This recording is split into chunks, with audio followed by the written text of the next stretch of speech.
Gracias, presidente, señoría.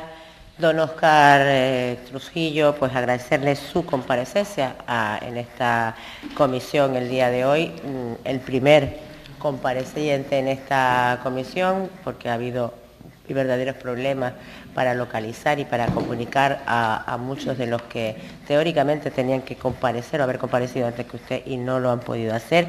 Y también agradecerle, por supuesto, después de toda su explicación, pues la labor que realizó durante toda esa época, que era una época de caos, donde era nuevo todo para todos, donde había un comercio internacional caótico, colapsado y además, de tiburones, del que primero llegaba, el que más tenía, el que más podía, tengo entendido, incluso en casos donde habían aviones, o donde habían cargas adquiridas para venir, por ejemplo, a Canarias, y en el momento de cargarse, el proveedor decía, no se la vendo a usted, sino a otro, o sea, no a Canarias, sino a otro lado de España, o de Europa, o del mundo, porque se la pagaban a mejor precio, o de aviones que, haciendo escala en determinados aeropuertos, requisaban la mercancía, con lo cual el éxito de esa logística y además el éxito de poder venir directamente desde Shanghái hasta Canarias sin pasar por ninguna parte, con lo cual evitando precisamente esa posibilidad de que requisaran esa mercancía.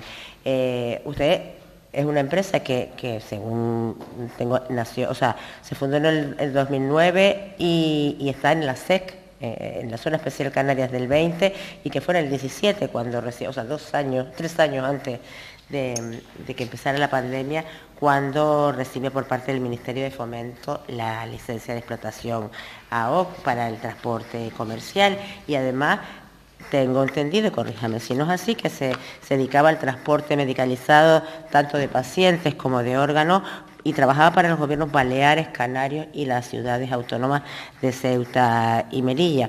Yo le iba a preguntar, pero creo que fue el señor Necalvar quien le preguntó sobre si era la Comunidad Canaria, y en este caso el Servicio Canario de Salud, la única comunidad que se puso en contacto con usted para traer esta mercancía. Entiendo que el Balear, con el que también tenía relaciones comerciales, en el caso de la pandemia no tuvo ninguna relación con usted para hacer lo mismo que hizo el Gobierno de Canarias.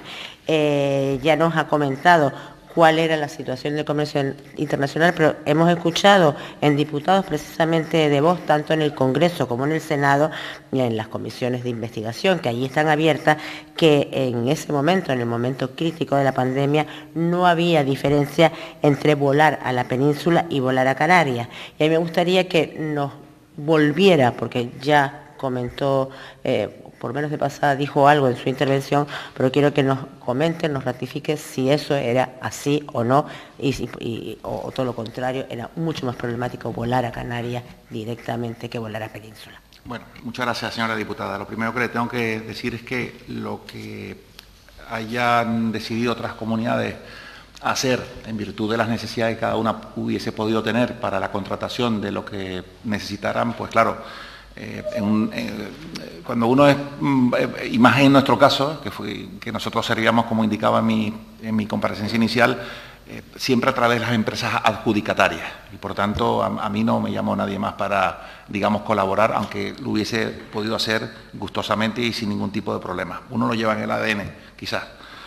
En cuanto a la complejidad, y por favor perdóneme si me salto una pregunta, si no me la vuelvo a repetir y yo con mucho gusto se la respondo. Vamos a ver, en cuanto a la complejidad, hombre, miren, un vuelo imaginemos que ya están todos los aviones en Shanghái, el regreso de esos aviones a la península son unas 12 horas aproximadamente, en el caso de Canarias son 16.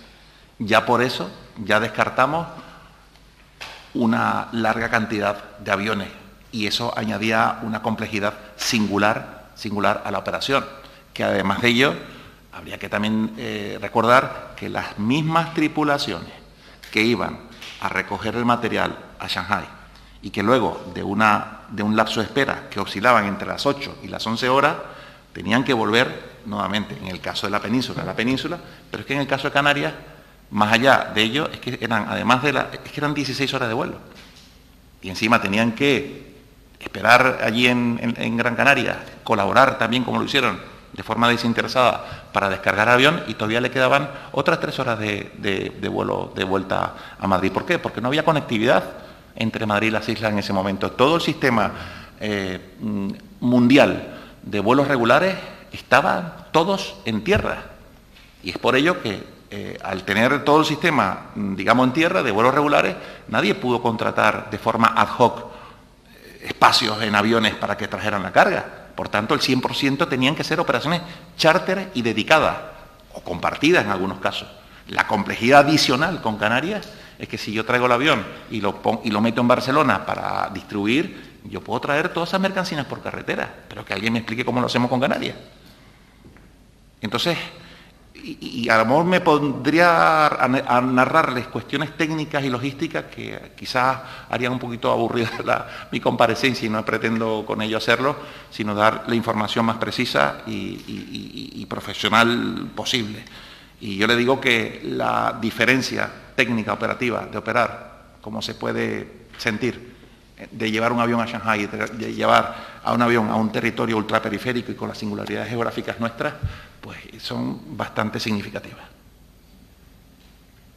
Tiene constancia de lo que comenté, bueno, en la pregunta de vuelos que hicieron escala en determinados aeropuertos, viniendo a Canarias o sin venir a Canarias, si los vuelos que no fueron directamente a su destino, sino que hicieron escala intermedia, pues por razones de logística o para descargar determinadas cosas allí, que de hecho la mercancía quedó requisada en ese aeropuerto donde hicieron escala y no pudieron llegar a su destino. Sé que no es el caso de usted, solo operó con Canarias, solo fue contratado por el gobierno de Canarias, con lo cual no le pasó porque sus 3 vuelos tuvieron éxito y llegaron aquí, pero sí en el devenir tuvo conocimiento de la existencia o de que eso se diera con cierta habitualidad. Bueno, yo indicaba también al principio que una de las razones de mi comparecencia, atendiendo a la importancia de la misma, era pues traer información transparente, incontrastable y con ello enriquecer el conocimiento público de lo que hicimos.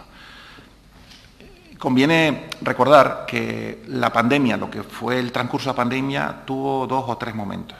El momento más duro, el momento más disruptivo, el momento más, digamos, más complejo y delicado, fue justo cuando hicimos esas operaciones, porque fue cuando explotó la necesidad planetaria y cuando todo el mundo iba allí de la forma que iba. Que, insisto, que Shanghái y sus alrededores se habían transformado en un epicentro neurálgico, colapsando de forma colosal todas las operaciones, digamos, de carga para la exportación de ese material. Y es por ello que se veían cómo se confundía material, o llegaba un momento en que los aviones no podían cargar. Es que iban allí, esperaban y se veían forzados a volver en vacío. Yo tengo que insistir, y con cariño a todas esas tripulaciones que operaron en todos esos vuelos, que es que el problema es que no podían acceder a los hoteles. Yo he sido tripulante, yo he sido comandante de líneas aéreas, yo sé lo que significa meterse 13 horas de vuelo en un avión. Yo creo que cualquiera que haya viajado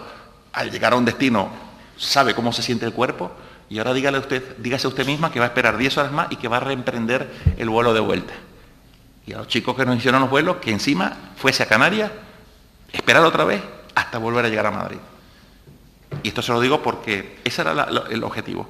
Lo que sabíamos, porque en el mundo logístico se intercambiaba información en tiempo real, y habíamos escuchado de varios vuelos que allí donde aterrizaban, cosa que luego no ocurrió, a medida que, digamos, se fue normalizando el flujo de transporte de material sanitario, y a medida que avanzaban los meses, ya la necesidad iba siendo cada vez menos acuciante, porque el material estaba llegando a todos los países, y por tanto los riesgos de que fueran incautados, que tuvimos noticia de que fue el caso, cada día iban disipándose, cada día iban, digamos, siendo menos probables de esas acciones confiscatorias por parte de gobiernos que también estaban en emergencia y también se le estaban muriendo a la gente y por tanto necesitaban ese material. Según, bueno, hay artículos en prensa, en este caso del 11 de abril, habla de que este es el quinto cargamento, me refiero al primero suyo, adquirido de forma directa por el Ejecutivo Regional. ¿Tiene conocimiento de cuáles fueron los dos cargamentos directos anteriores al primero suyo, que conformaron esos 5 cargamentos que llegaron de forma directa a Canarias? Yo lo que le puedo decir es que anterior e inmediatamente después de nuestras operaciones para el Gobierno de Canarias, nadie operó directo. Esta información no es válida. No es válida. Vale. Ya ha explicado bastante de cómo se efectuaba la logística de la mercancía una vez llegaba el avión a Shanghái a recoger el material, y ha hablado usted mucho sobre la tripulación, sobre las horas de vuelo, sobre la espera para volver y después, en el caso particular de Canarias, el tener luego que volverse esa tripulación a Madrid. Pero según tengo entendido, también por información empecé, incluso era la tripulación la que cargaba en Shanghái el material. ¿Eso es cierto o no? Sí, insisto que cuando un avión, dése cuenta, también lo decía en la parte inicial de mi presencia, Europa autoriza, ante la absoluta escasez de aviones de carga, transformar aviones de pasajeros para que puedan funcionar como aviones cargueros y autorizando de forma excepcional y temporal para que los asientos fuesen utilizados como habitáculos para poner cajas de esas dimensiones. Esa era una de las complejidades, porque teníamos que muchas veces desarmar la mercancía tal y como venía para intentar amoldarla al tamaño de un asiento donde nos sentamos y que por regulaciones, por ejemplo, no podían exceder quizás del respaldar, o sea, no podían llegar hasta el techo. Otras cajas fueron armadas para que pudiesen entrar en los compartimientos superiores o incluso debajo del asiento o en compartimientos recovecos que iban quedando por el avión. Eso fue un trabajo, digamos, bastante meticuloso. ¿Qué ocurre? Que las bodegas del avión sí fueron cargadas a través de mecanismos tradicionales, con las máquinas que se utilizan para colocar los palets.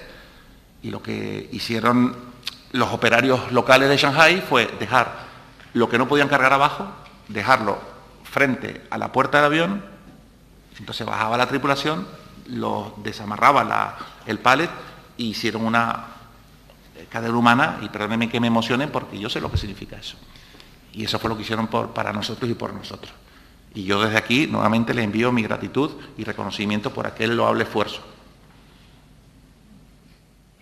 Nosotros también, que conste que se ve, porque además no eran labores propias de una tripulación que sin embargo se prestaron voluntariamente a hacer. Y yo por último les pediría que si puede ser, nos ampliara un poquito más cuál era realmente la legislación en los países donde se adquiría la mercancía en aquellos momentos, y si realmente había normalidad o estabilidad, más bien normativa, en materia de compras internacionales.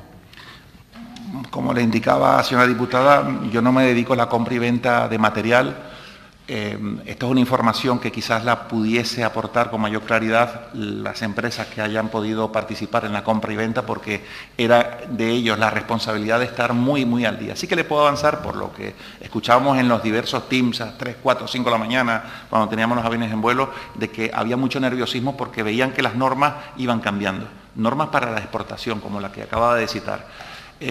Yo creo recordar que hubo una denuncia por aquella época donde parece que en alguna comunidad llegó algún material sanitario, y eso hizo que las autoridades de China recrudeciesen, si se me permite la palabra, las prácticas comunes de exportación que son propias del mercado logístico. Y quisiera nuevamente recordar que nuestra operación, totalmente inédita, porque tampoco yo me dedicaba al mundo logístico, es decir, tuvimos que aprender terminología, tuvimos que aprender metodología, tuvimos que hacer muchas cosas, porque el motor, digamos, que realmente impulsaba a hacer todo esto, es que tu gente se estaba muriendo. es que no había nadie, se nos informaba que no había nadie más que lo quería hacer, que lo pudiese hacer. Entonces llegó un momento en que yo dije, bueno, pues si me meto, me meto. ¿Era un suicidio? Por supuesto. Vaya finalizando, por favor. Que realmente por esa razón le insisto que era muy importante estar todos coordinados con esa materia.